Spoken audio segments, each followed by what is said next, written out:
Hi, I'm Chuck Gibson. Welcome back to another edition of the new Loveland Beacon feature, Taking Stock with Art Jarvis. Art Jarvis is founder and president of Jarvis Global Investments, a family-owned and operated investment advisory firm based here in Symmes Township. He'll be taking stock with us every 2 weeks to offer insight on what's happening in the financial world around us and tips on how to protect our own financial well-being. Now here again is Art Jarvis. So welcome again, Art Jarvis here with us to talk taking stock. Yeah, thanks for having me again. Appreciate it. Trust me, it's my pleasure. So we want to learn. The people who are listening, and myself included, we want to learn what's happening. But obviously, we'll talk about really the news of the day. Sure. But first, taking stock. So how would you describe taking stock? Oh goodness, I think how do you put that? There's probably a lot of layers to that onion, maybe. But I think taking stock, the way I look at it anyway, is obviously there's the play on the name, and we're talking about equity markets and taking stock. So. But the other part for me really is in talk with my business associates and things like that. This is really, it's a business of numbers, but it really is a business about taking care of people. So when you talk about taking stock, it's like, when you sit down with somebody for the very first time, you're getting to know each other, right? I mean, There's a whole lot of Art Jarvises running around out there. You're trying to find someone that you're comfortable with, someone that you trust, and they're going to do, are they going to do the right thing for me every single time? They're presented with an opportunity. So that's number one. So you got to get comfortable with them. But then from my standpoint, I need to get to know that person, and I need to know, there's always, what's their liquidity needs? What's their time frame? What's their goals? What's their risk tolerance and things like that? So, it's really, when you're kind of taking stock, you're taking stock of each other. I mean, I guess that's how I look at it. And it's important. It's very important. And it's not a one time we sat down and we did it. It's a lifetime process. I have clients that I've had for 25. Actually, we're starting to approach 30 years, and that client today is not the same client that they were 25 years ago. Things have changed, right? Which is why Taking Stock with Art Jarvis is a show, because it's ongoing and things change, not just with clients over years, but with the economy all around us. So, folks, as you're listening to this, that's why we're going to do a show, Taking Stock, on a regular basis, and hopefully, Art's going to share some insight, certainly from his own knowledge and experience and expertise in the field, but also the topics of the day, which, if I gave you enough room to define that taking stock, or if there's anything else. No, I think that's good. It's it's funny with it. You talk to people and you walk away with certain, this is what I believe and this is how I feel I am and things like that. And we went through a decade where basically the market went up with just a couple of speed bumps, right? Right. Well, then we hit 2020, so 2020 was whatever you want to call that. Hitting the skids. It was very much it. I mean, it was hitting a brick wall is what it was, and then 2021, it was an okay year, and then 2022 was was down 20%. Well, you're told that whatever, I have a high risk tolerance. Well, you run into it's like, well, maybe that risk tolerance isn't as high as you thought. So it's a constant fluctuation, a constant reevaluation of those things. So I think for me that's how I look at it. Well, it's one of the common things we hear is like it's a correction in the market. So, like, are we in a correction? I mean, from your experience doing this for for decades, actually. How many years now? 30? Coming up on June 4th will be 36 years. That's a couple of days. It's a few days. I think I might stick with it. Well, that's a couple of cycles. So my question to you and for the listeners, you got to wonder. So, like, are we sort of in a correction mode still, or where are we today? But then let's get to the news of the day after you address that. The interesting thing, as I mentioned, we had the financial crisis of 2008, 2009, we came out of that, and basically when we came out of that, we basically went into a 10-year period or 11 where we were making 12, 13% a year with a couple of speed bumps in there. There was some oil things and some things with China. There was Brexit over in the European Union. All those things that caused volatility. But basically, we were on a nice trajectory of making great money. All going into 2020, that all looked like it was going to continue. I mean, we were firing on all cylinders is the best way to put it. And we hit a brick wall. I mean, literally someone flicked a switch and everything dropped 35, 45%. It was bad. I mean, it looked very ugly. We being the world and the United States did what I guess they thought was appropriate to try and deal with those things. And we pumped $6-7 trillion into the market, and two things. One, apparently $6-7 trillion will get you out of that hole that you're in. But it once again, as it's proven historically, that brings on inflation. And the thing with inflation is you have to stay ahead of inflation. I always use the horse in the barn analogy. If the horse is out of the barn, you're already in trouble. Because now you got to try and get the horse. You got to drag the horse back into the barn, and that's where we are today. We are literally trying to drag that horse. For last year, the horse was in another county. Okay, so I think we lassoed the horse. Now we're trying to pull the horse back into the barn, and that's where we were. Well, at least we got the horse going in the right direction. That's what you're saying. And that's what I talked to the clients about. It's like, what? Everything isn't rosy, but things are heading in the right direction. And a year ago, we would have been talking about 9 or 9+% inflation. Right. Today, we're talking about 4.7% inflation. Now, they want to get it back down to 2%. Okay, which I'm going to love watching this happen, but at least we're at 4.7. And we talk, it's like the earnings number. Well, the earnings number wasn't as good as they expected. No, but it was better.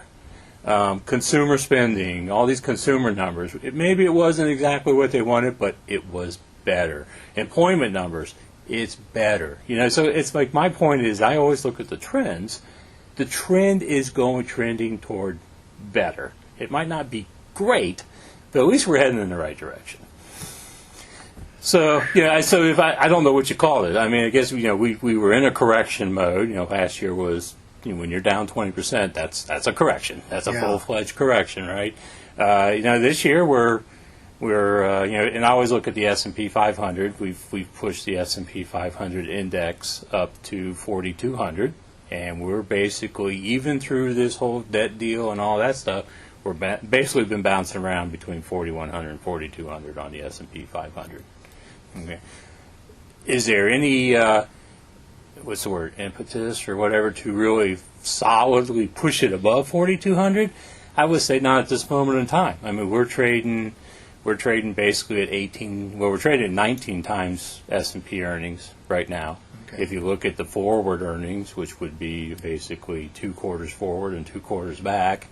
We're looking at 18 times earnings, which pretty much puts us at full value based on where we are interest rate-wise and things like that. Okay. Well, you touched, as you were going through that, and it's the perfect transition because you touched on the debt ceiling situation. Mm-hmm. So, as you and I sit and talk today, as opposed to the moment that this will be produced and published on Loveland Beacon, it is Tuesday, the 30th of May, and so the news over the Memorial Day weekend and into today is all about what's happening. Biden and McCarthy have come to some sort of an agreement, and now what happens in the Senate and the House with a debt ceiling increase. So you give us the update. What's going on? You're exactly right. Sunday they came out and said that Biden and McCarthy had reached a deal, and basically not getting in politics, but it sounds like the Republicans got kind of what they wanted with cutting back on the budget and things, and they basically took it. They hit the food stamps, and they hit actually some extra money that was sitting kind of earmarked for COVID, which apparently isn't going to be needed now. So, and the one thing I heard, and honestly I didn't get a chance to take a look, but they're saying basically this is the first time in a decade that our debt is not increasing. If they stick to, and the deal is if the Republicans agreed to approve a debt ceiling to after next year's election, to January of 2025, then the Democrats made the concessions that we would cut back on the food stamps things with certain criteria and the COVID stuff. So that's the deal as of Sunday. Now that has to go through the House Rules Committee. Right. So there's 13 people on the House Rules Committee. 9 of them are Republican, 4 of them are Democrat. 2 Republicans came out today, said they're not in support of it's the Fiscal Responsibility Act, which the smart aleck can FRA. The FRA, but I call it the IFRA, which would be the Irresponsible Fiscal Responsibility Act. But that's one man's opinion. So you already have 2 Republicans, and all you need is a third one, and then you got a problem in the House Rules Committee.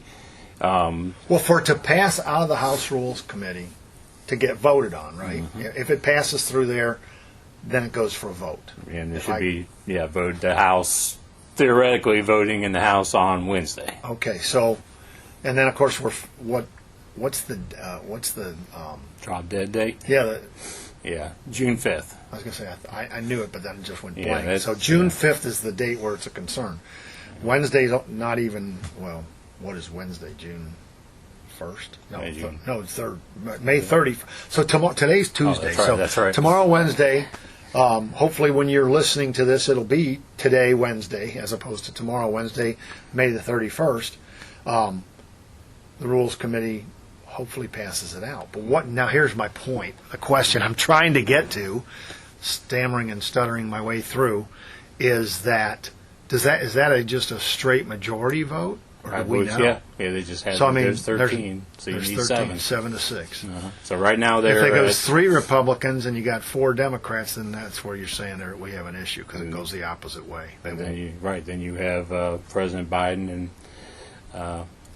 Speaker of the House McCarthy going back into the room and trying to figure out what will work. You're going to have to make these 2 people happy. So, and the Rules Committee doesn't have one of those things where, like, the vice president or the president or somebody gets to come in and break the tie or they do not change them. Nope, they sure don't. So hopefully, 2 weeks ago when we did the very first taking stock, this is what we talked about them coming down to the 11th hour. Right. And guess what? Here we are. Yeah. If everything goes nice, you'll have we're 10 hours, 30 minutes right now. Thank you. Exactly. You put it much better than I was about to put it. Yeah. So, if everything goes smoothly, we're banging up against that June 5th date. Right. And they're already, there's one, I think the Kentucky representative has not come out and said whether he's going to support it or not. So you got one kind of floating around out here. You're not even sure where that one is. So. But that's the thing, we're at $31.4 trillion in debt, I believe. If you take if I assume there's 350 million Americans in the United States of America, each and every single man, woman, and child is responsible for $90,000 if you look at the national debt that way. Well, don't come knocking on my door. That's right. That's right. Yeah. Got some money dug in. Whether I have it or not is not the issue. It's how much I'm willing to give up to get us. I mean, that's and that's the thing. Like, states can't run their budgets that way. We can't run our budgets that way. If we ran our budgets that way, our credit score would be abysmal. Well, that's so. So like with your experience and your expertise in the financial world, how is it that the governments, because it's not just the U.S. government, but sticking with ours, with us right here in good old United States of America, you can't, I can't, our states can't, our city governments can't, but yet the U.S. government does run and operate at deficit spending. Yeah, that's right. How does that, from just, how would you explain that happens and that they do that. How would you explain it with your knowledge? Yeah, try to make it make sense to us. You want me to rationalize it, and I'm not sure there's a good way of doing it. I mean, it's somewhere along the line. I know we came off the gold standard and things like that, and somewhere along the line, we just realized if we have a problem, we can print some money, and we'll sell our debt to whoever wants to buy our debt, and we'll pay the debt. But I don't remember what the number is now, but not our debt to equity, but our debt to gross domestic product number, or that ratio keeps getting higher and higher. Higher and higher. And I'm not smart enough to tell you if that's going to become a problem 5 years from now, 50 years from now, or 100 years from now. But it's not sustainable. Yeah. I mean, that's the problem. Well, since we were talking, or you were using the analogy of the horse out of the barn, we've probably beat this horse to death. Well, yeah. We've been talking about this for a while. Not us, you and me, but as a country. We've been talking about this for a couple months at least. And getting into, taking stock of our own pockets and our own city governments and our own state governments, what are the things that come to mind for you right now that are topics of interest for me and everybody else at home with our own money? Sure. I think the biggest thing, the most interesting thing is throughout 2022, we raised rates, and we raised rates 5% over a year or a year and a month or something like that. So, I always made the comment that I might not buy bonds again in my career. Well, guess what? Here we sit, and money markets are at 5%.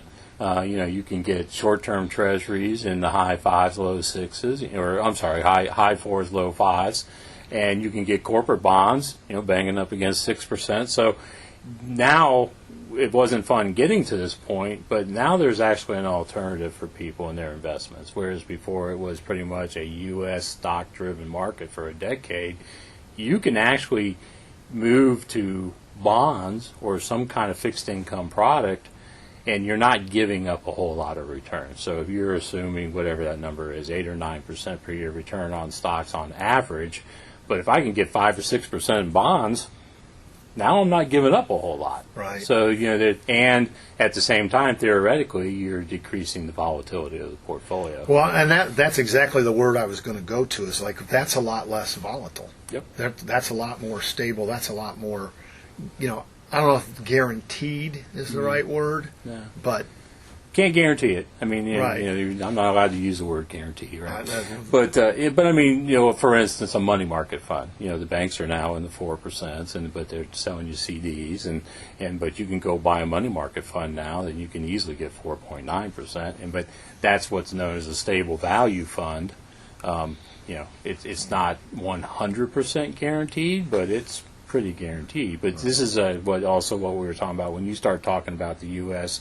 maybe defaulting on their debt. You start worrying. It's called breaking the buck on a money market fund. The money market fund is $1 per share, and it's supposed to be $1 per share always. You start talking about defaulting on debt, you start worrying about them breaking the buck. And that's another part of this whole debt deal thing, that if that happens, that's bad. That's something you don't want to happen.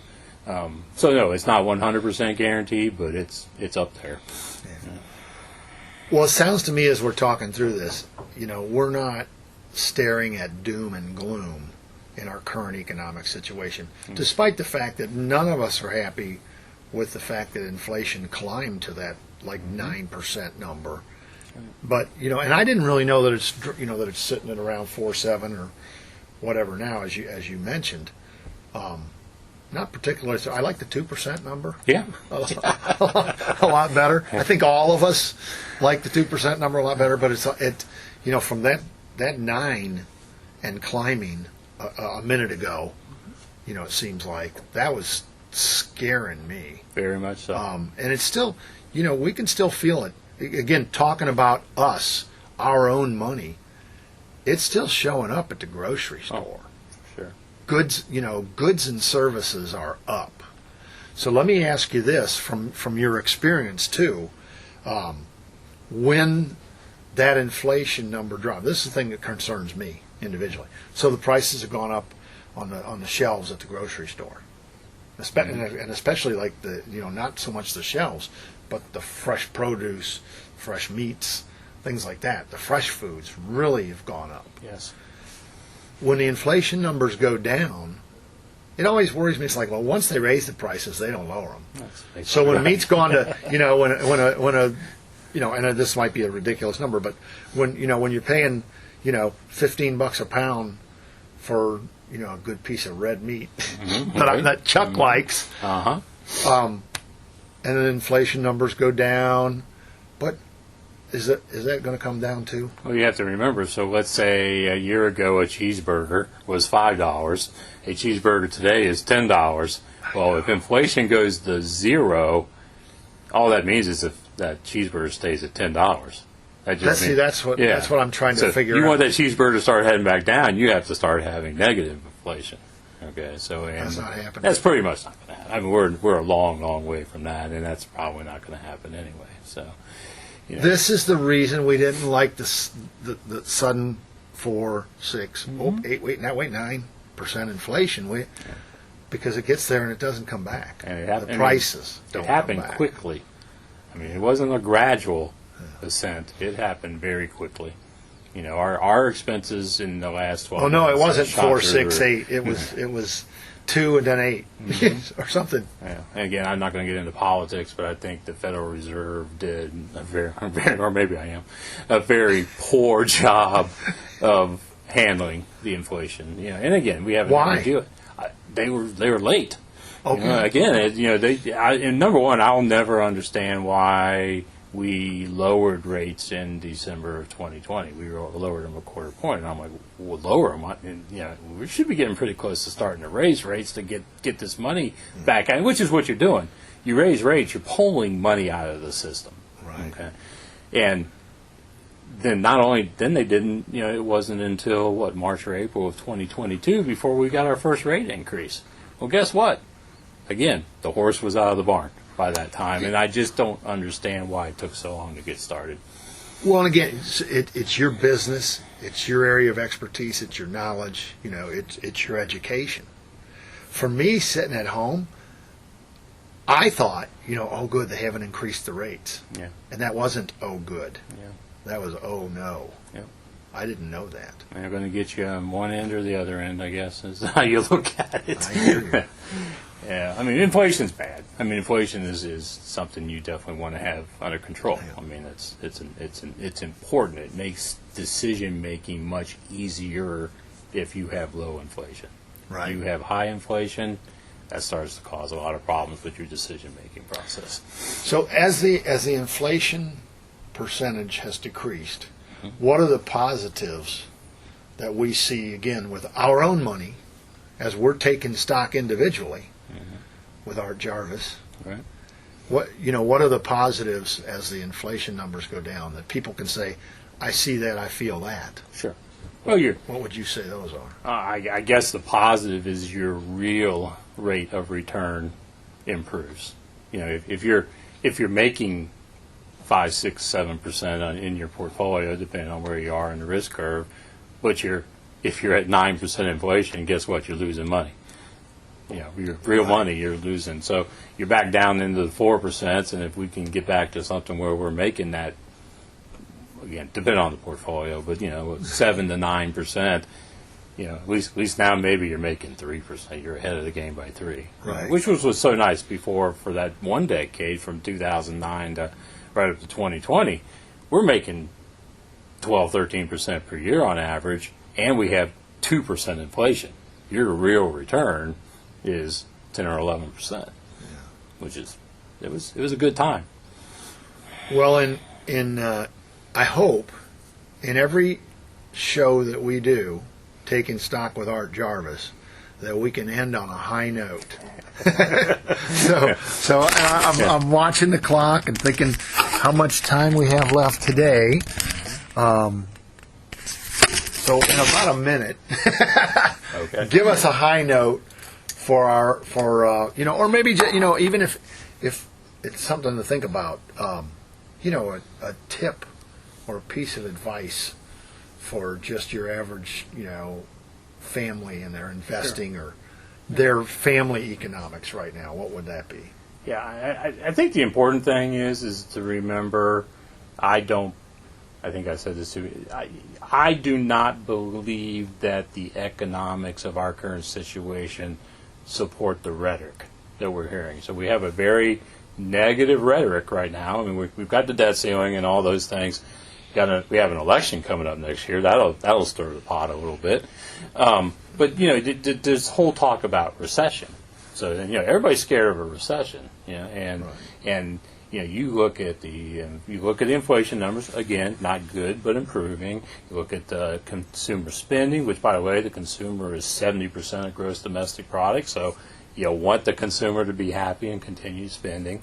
You look at the unemployment numbers; they look good. So you look at these economic numbers, and they might not be exactly where everybody wants them, but they don't support this. Like we're going to go into some deep recession. So number one, there's that. Okay.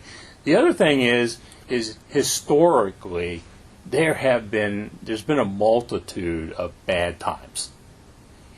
When you look at the markets from a historical standpoint, and I say to you that you make that 9% per year on average, that's on average. Right. That includes the Great Recession. That includes 9/11. That includes the dot-com bubble. That includes, whatever that was in 2018. That includes the pandemic. That includes last year. That includes all those things. You're still going to make 9% per year on average. The kind of the point is, if you're able to, you got to stick with the plan. Perfect. So was that within 1 minute? No. Well, here, let's see. No, that's right. I don't think the people really care. That's right. The good. Well, you know what? You're like only 5 seconds off. Okay, there you That's go. pretty darn good. So, but that's a good point to end on. So, folks, thanks for listening in to Taking Stock with Art Jarvis. And Art, thank you again for giving us the tips and advice. And remember, those final words were, stick with the plan. There you go. Pleasure's all mine. Thanks again. Thanks for being with us. Thank you. I'm Chuck Gibson. Once again, this has been Taking Stock with Art Jarvis here on Loveland Beacon. Join Art and me again in 2 weeks for the next edition of Taking Stock. Remember, Art Jarvis is founder and president of Jarvis Global Investments, LLC. Jarvis Global Investments, LLC is a registered investment advisory firm. The advisor is not attempting to furnish personalized investment advice or services on this program. Individuals should fully investigate the appropriateness of an investment before investing. Past performance is no guarantee of future results. Investments may lose value.